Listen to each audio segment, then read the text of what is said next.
আসসালামু আলাইকুম, স্বাগতম অদার গল্পতে।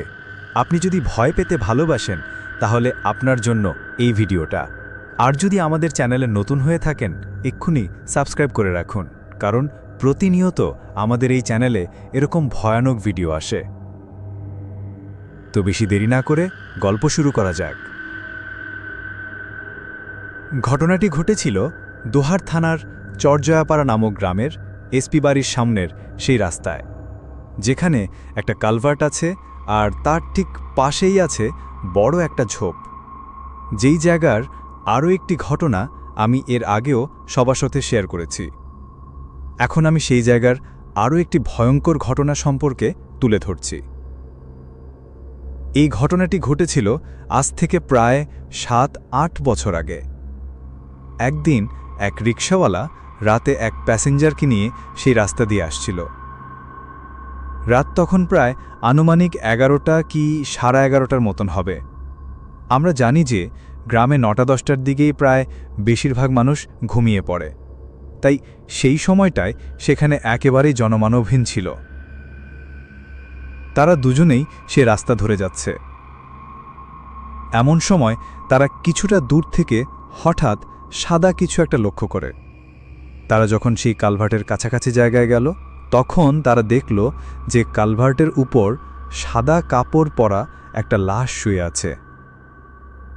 এরপর তারা দুজনেই রিকশা থেকে নেমে লাশটির কাছে যায়।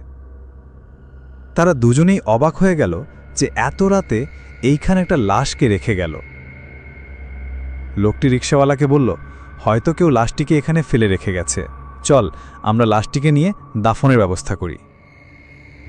কিন্তু রিকশাওয়ালা এতে আপত্তি জানালো। সে লোকটিকে বলল, আমাকে আমার ভাড়া দিয়ে দেন, আমি এসব লাশ নিয়ে যেতে পারবো না। লোকটি তাকে বলল, ঠিক আছে, তোমাকে ভাড়া 100 টাকা বেশি দেব।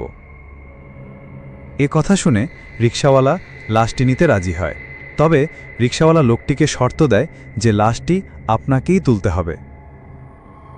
লোকটি বলল, ঠিক আছে, তাই হবে। তারপর লোকটি লাশের কাছে গিয়ে মুখের কাপড় তুলতেই দেখতে পায় লাশটির চোখ খোলা অবস্থায় তাকিয়ে আছে। অর্থাৎ কেউ চোখ খোলা অবস্থায় মারা গেলে যেমনটা দেখা যায় ঠিক তেমন। এতে সে একটু ভয় পেয়ে যায়। এরপর সে লাশটির গায়ের কাপড়ের আরও কিছু অংশ সরাতেই দেখতে পায় লাশটির শরীরের পশমগুলো বেশ বড় বড়, যা কোনো সাধারণ মানুষের থেকে একেবারেই আলাদা। অর্থাৎ পশমগুলো ছিল ঠিক ভেড়ার শরীরের পশমের মতো। এটা দেখে লোকটি চিৎকার দিয়ে অজ্ঞান হয়ে যায়।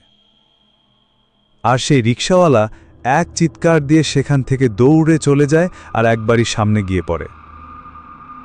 তার কথা শুনে লোকজন সেখানে যায়, কিন্তু অনেক খোঁজাখুঁজি করেও সেখানে কোনো লাশ পাওয়া যায়নি। এমনকি সেই লোকটিকেও সেখানে আর পাওয়া গেল না।